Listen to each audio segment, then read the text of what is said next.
It's 8 o'clock.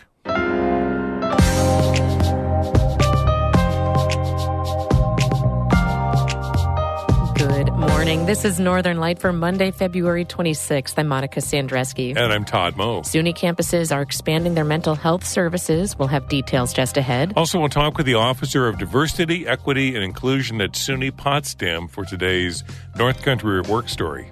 If you're coming from the city, for me as a person of color, it was my first time sitting in a classroom where everyone did not look like me, and that can be challenging in itself. A few skaters recently caught the perfect day out on Cascade Lakes between Lake Placid and Keene. You need perfect conditions. You need to have really cold weather after not having a lot of snow so that you can get this perfect flat ice. And there wasn't wind when it was forming, so it's smooth and beautiful. And a retired science teacher in Clinton County uses original audio to share about his road trip to see a total solar eclipse as a high schooler in 1970. Look at the red spot at the bottom. Look at the... Yeah, look out. Here comes the sun. Don't look. Don't look.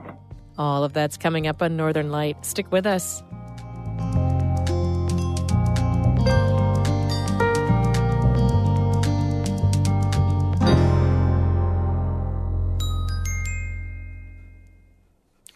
Broadcast of Northern Light here on North Country Public Radio is supported by Adirondack Experience, the museum on Blue Mountain Lake, presenting their new Eclipse Experience Zoom series on select dates in March and April. Details at the adkx.org. And Apothecary Chocolates, making gourmet chocolates by hand from all-natural herbs, botanicals, and tree syrups. apothecarychocolates.com.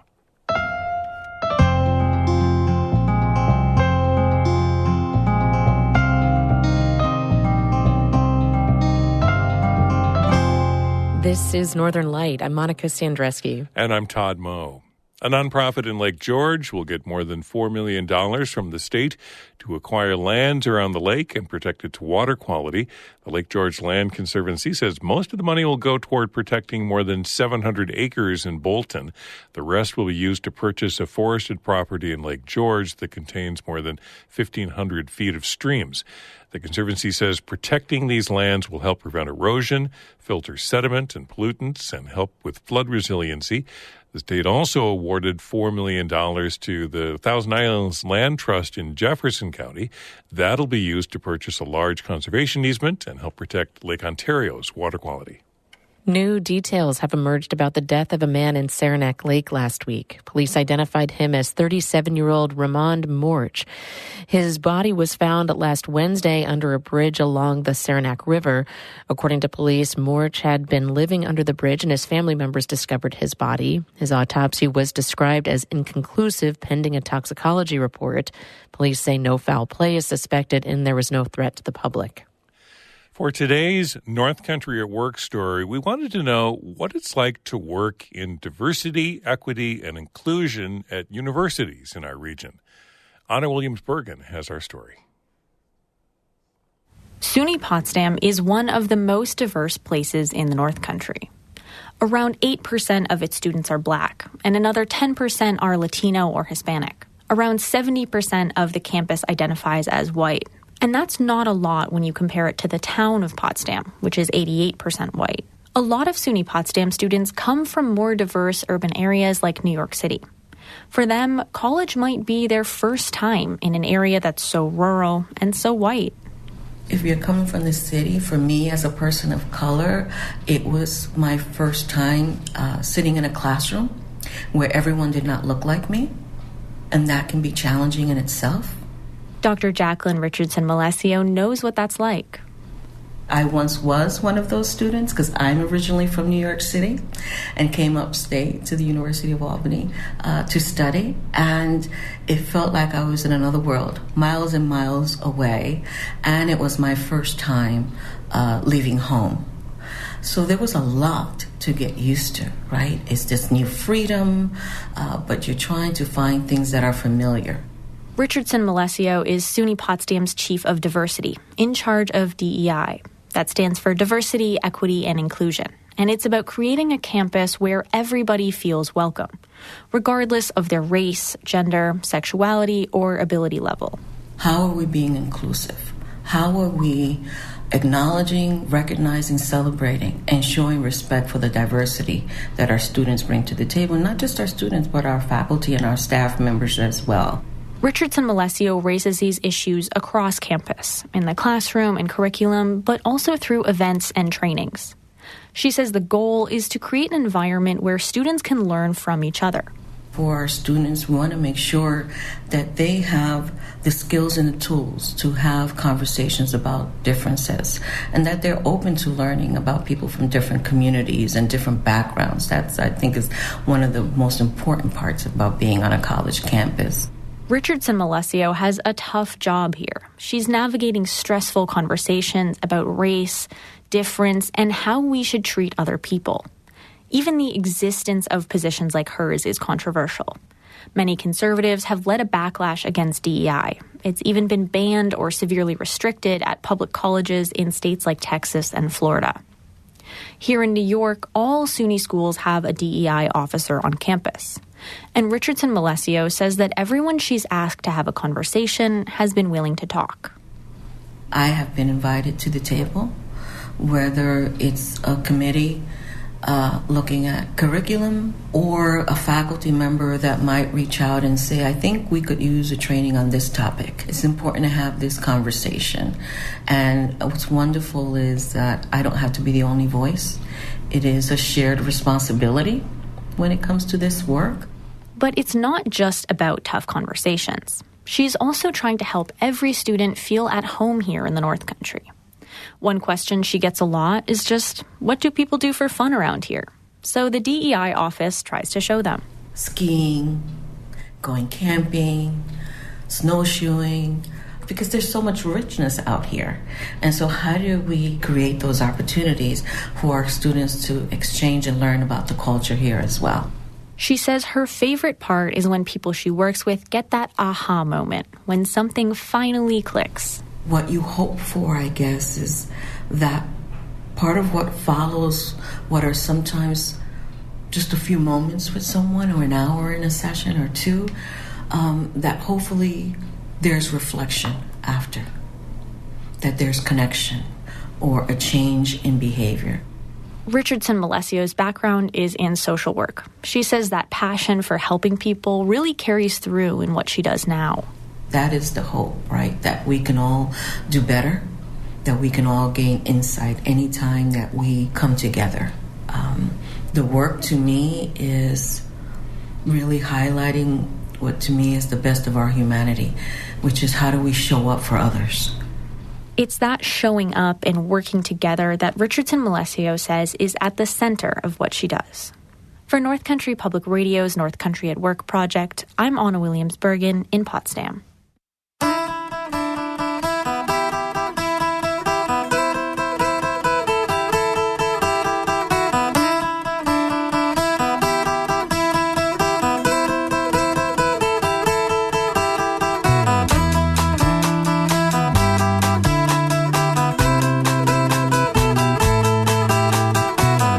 You're listening to Northern Light right here on North Country Public Radio. It's 8 minutes past 8.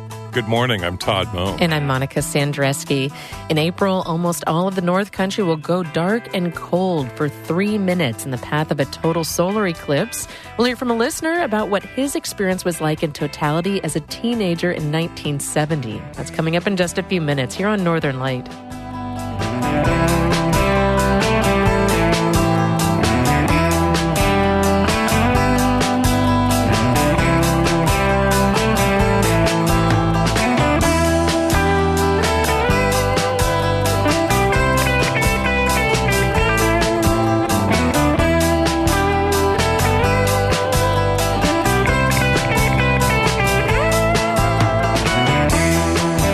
Music by Eddie Lawrence out of Moira. Northern Light is supported by the Village Mercantile, bringing Saranac Lake to places beyond the Adirondacks, offering Adirondack-made and inspired goods. VillageMerc.com, anything but general.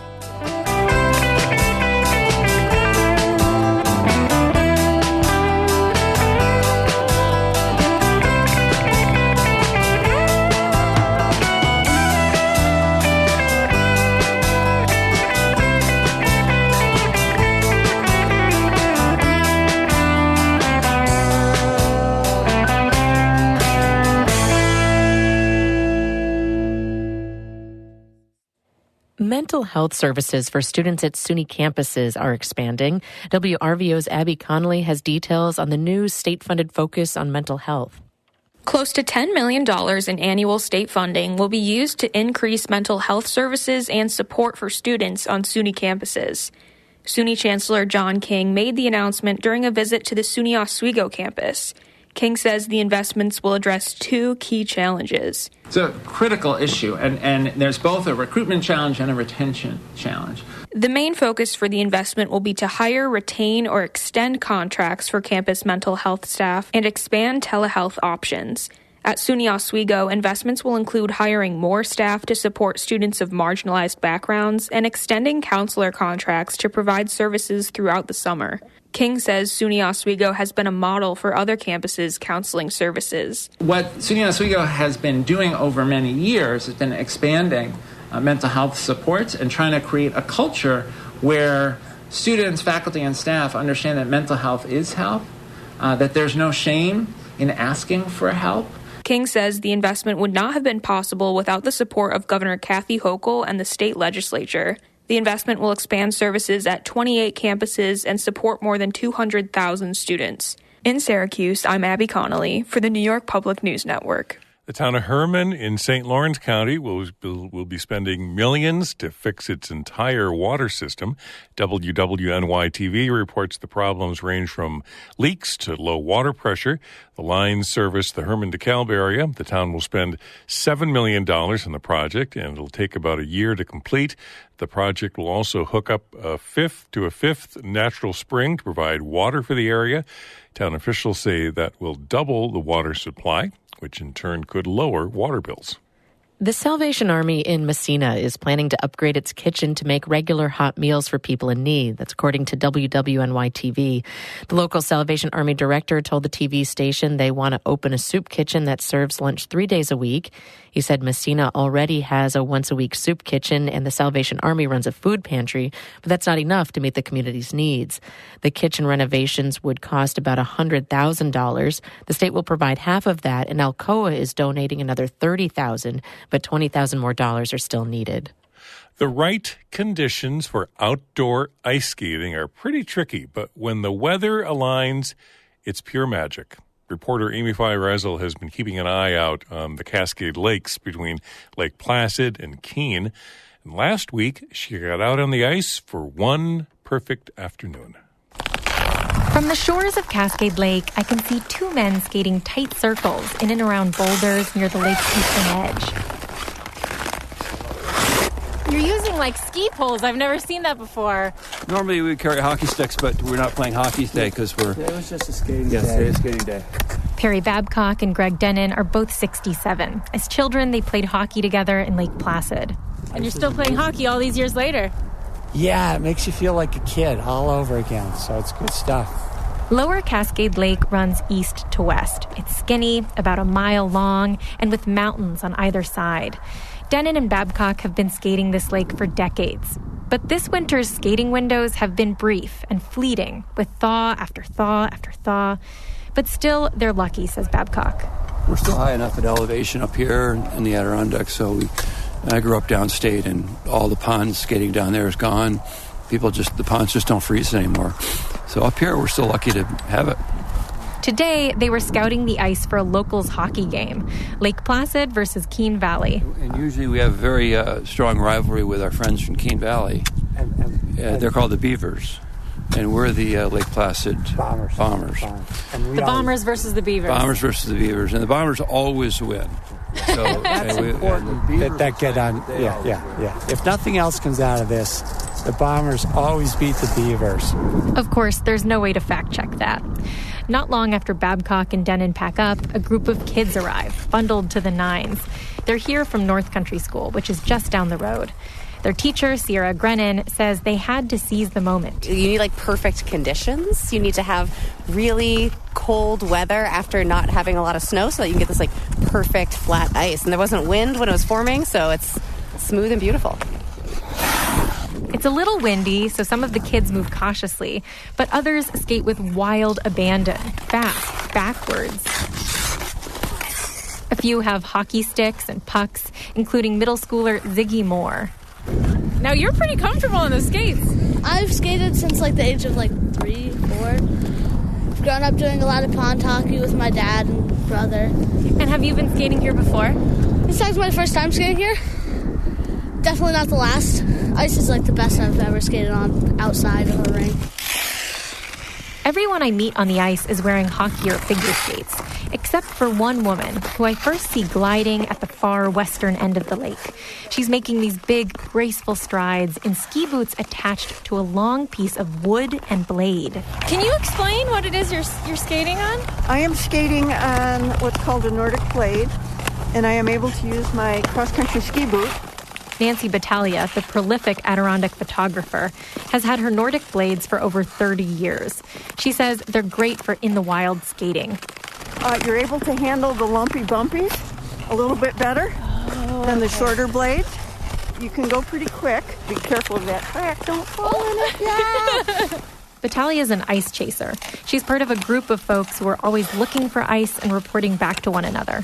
And this is one of the places that was reported good. And then yesterday woke up to 3 or 4 inches on the ground of snow, so that usually ruins skating. I know, but then I drove by here yesterday and I saw the wind blowing the snow off of the lake and sort of like getting it this burnished kind of clean look. And that's exactly, I drove by as well and said, well, there is no snow on it. It's been blown off. Battaglia leads me to a patch of particularly clear ice. Now, how's that? Wow. Yeah. Oh my gosh, you look down and it's like totally clear with these tiny little bubbles frozen in there. It almost looks like balloons. Instead of going up layers of balloons, it's bubbles going down in. And it's just so clear. You can look straight down. As we skate west towards the setting sun, the ice gets blacker, glossier, the bubbles bigger. There's no telling what conditions will be like tomorrow, so we savor every moment on the ice. Amy Feiereisel, North Country Public Radio on Lower Cascade Lake in Keene. You can see photos of folks skating on Lower Cascade Lake in the online story at ncpr.org.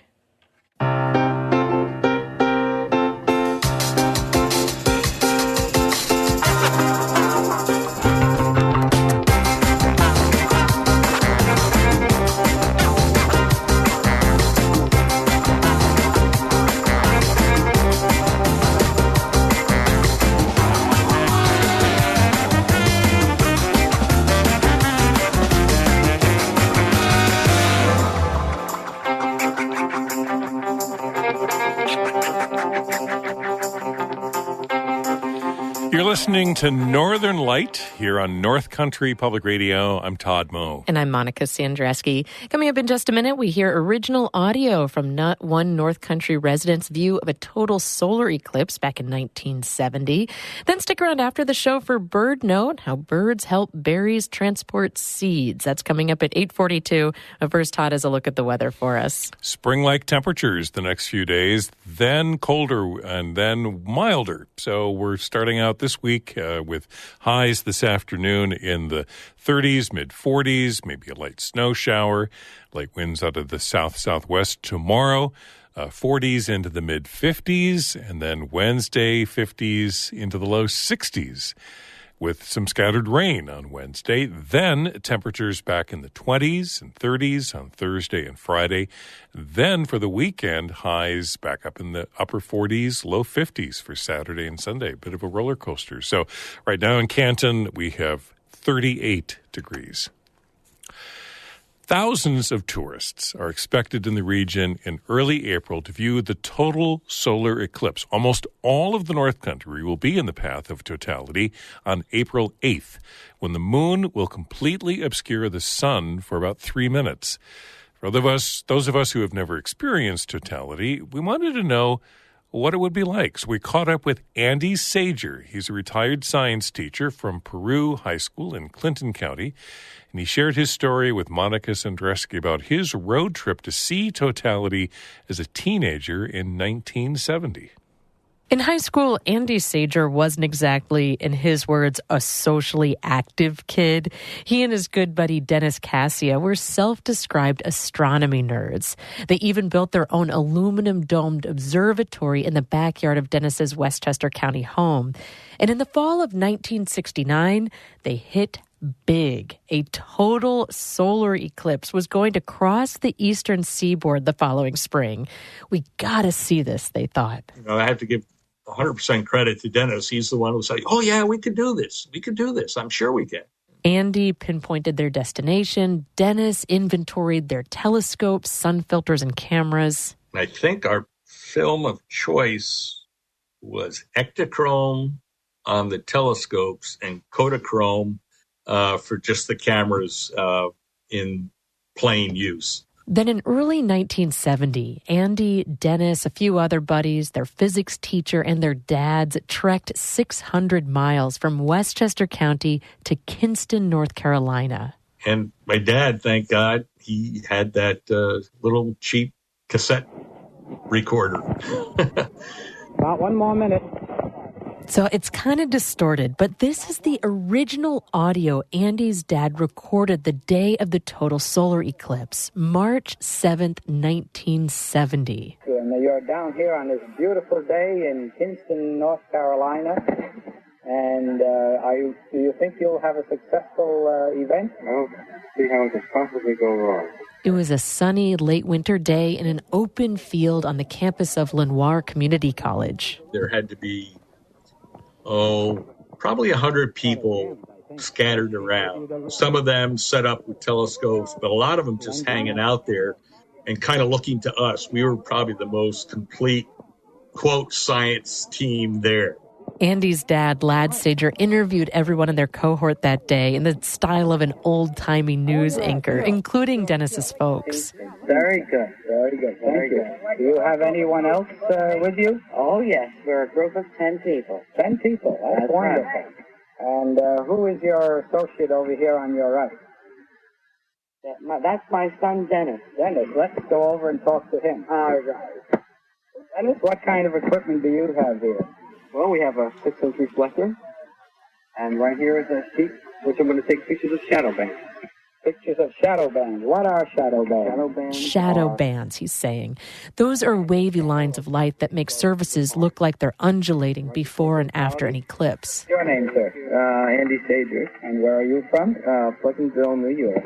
It was more than 50 years ago, but Andy's memories are vivid. I had set up a 6-inch Newtonian telescope with an equatorial mount, and it had an electric clock drive. Running up to the actual start, it was checking everything, rechecking everything, and being so involved in that you weren't paying attention to anything else except the equipment that you were going to be responsible for. Also, we're shooting 16 millimeters black and white to possibly make a movie for future use in my high school physics class. As it started getting closer, you could hear the crowd start to get quieter and quieter. Then the gasps started coming. Here come the shadow bands. Where? Yes, look at it. And it looked as if the ground was undulating towards us, like it was rolling. It was an optical illusion, like an earthquake roll. Bring the camera, Andy. Oh, yes, I see it. All right. Hey, look at the horizon. Quick, look at the horizon. Having totality hit was such a shock because the temperature dropped. It felt like 20 degrees. Everything went black. The animals, there were birds stopped singing and all this other noise around. That quieted it right down to nothing. But the roar of the people. There's the Venus to the left. There's Venus. They went to work shooting on infrared black and white and infrared color film. They timed their photos, varying their exposures and shutter speeds between them. Next one I'm going to do will be 20 seconds, twice as long. 101, 102, 103. This is Andy's dad shooting on one of those old-fashioned 1920s plate cameras he brought for fun. That's 2 down.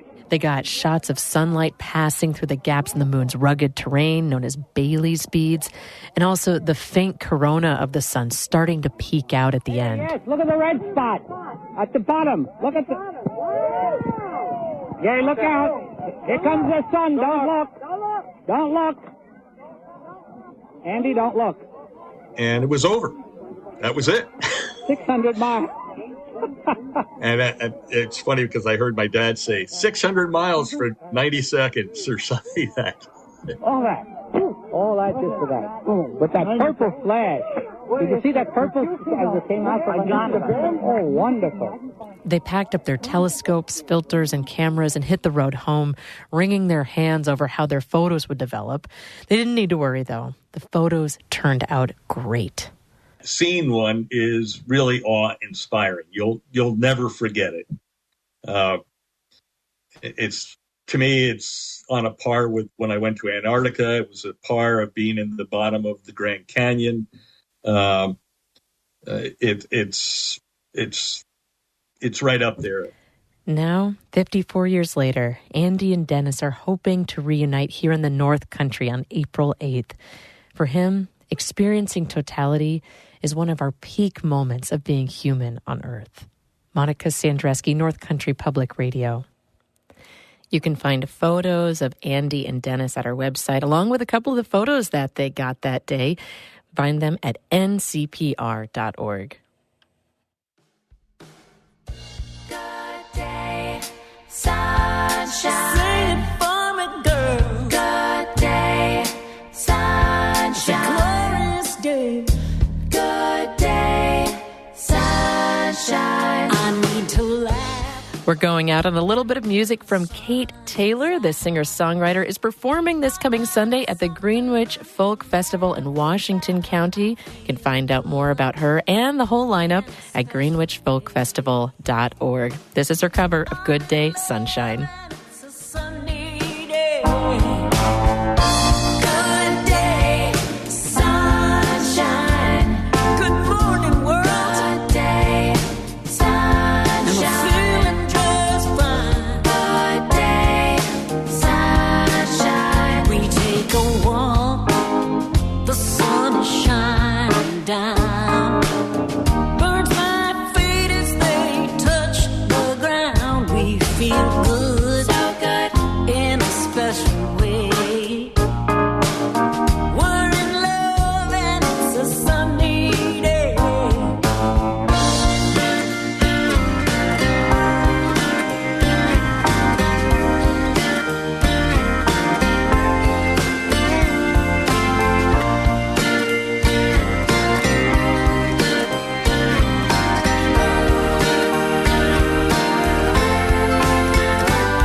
That's Northern Lights for this Monday, February 26th. Have a good day. Yes, indeed. Morning Edition continues in just a minute. Then after that, it's the Marketplace Morning Report at 8:51. I'm Monica Sandreski. And I'm Todd Moe. Thanks for joining us. Be well.